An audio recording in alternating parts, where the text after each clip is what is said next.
یہ جو زبان کا چسکا ہے نا، آج مسلمانوں سے میں گفتگو کر رہا ہوں، دوسروں کو مت دیکھیں آپ کون کیا کھا رہا ہے. یہ زبان کی شہوت تمہیں آزاد اتنا کر گئی ہے کہ تم ہر چیز کھانے پر تیار ہو گئے. پہلے کے دور میں لوگ بچتے تھے، نان ویج کھانا ہے، گوشت کھانا ہے، تو کتنی تحقیقیں ہوتی تھی کہ کہاں سے آیا، کس کا ہے، کون دیا ہے. آج کچھ بھی نہیں. ہمارے بچوں کے سامنے یہ تو مسئلے بھی نہیں رہ گئے. جو فاسٹ فوڈ کے ایسے عادی ہو گئے، ان کو راستہ چلتے ہوئے جو بھی شاورما ملا، پیزا ملا، برگر ملا، لے کے اس کو کھانا ہی ہے. تمہیں پتا ہے، میں جانتا ہوں کئی ایسے لوگوں کو جو کہتے بھی ہیں کہ ہم مردہ مرغیوں کو بیچتے ہیں. مری ہوئی مرغیاں 10 روپے کلو میں لا کر کے اس کا وہ بنا کر کے بیچتے بھی ہیں کئی ایسے لوگ. اگر دوسری قوموں کے ہاں ذبیحہ کا مسئلہ ہی نہیں ہے تو وہ جو کھائیں ہمیں اس سے فرق نہیں پڑتا، لیکن تمہارے لیے رزق کا بہت فرق پڑتا ہے.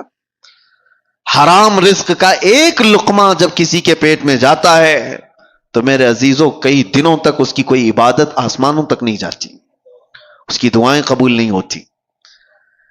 موسیٰ علیہ السلام ایک بار کوہ طور پر جا رہے تھے، ایک بندے کو اتنا روتے ہوئے دیکھا، ہاتھ لمبے کر کر کے. اس پر آپ کو ترس آ گیا.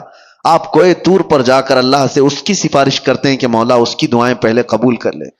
رب تعالیٰ فرماتا ہے موسیٰ وہ مانگتے مانگتے مر جائے، ہاتھ پھیلاتے پھیلاتے آسمانوں تک بھی لائے، تب بھی میں اس کی دعا نہیں قبول کروں گا.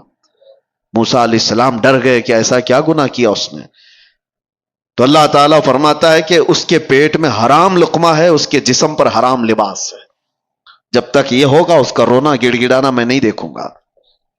آپ کیا سمجھتے ہیں یہ ہلکا ہے؟ یہ چیز کے کنٹرول ختم ہو گیا ہے، جس کی وجہ سے یہ بے حیائیاں عام ہو گئیں، بدکاریاں پھیل گئیں، لوگ آج تمیز بھول گئے. کئی ایسے نوجوانوں کو دیکھا ہے ان کو کوئی خوف ہی نہیں رہ گیا، ڈر ہی نہیں رہ گیا. رزق کا بہت بڑا اثر ہے میرے عزیزوں.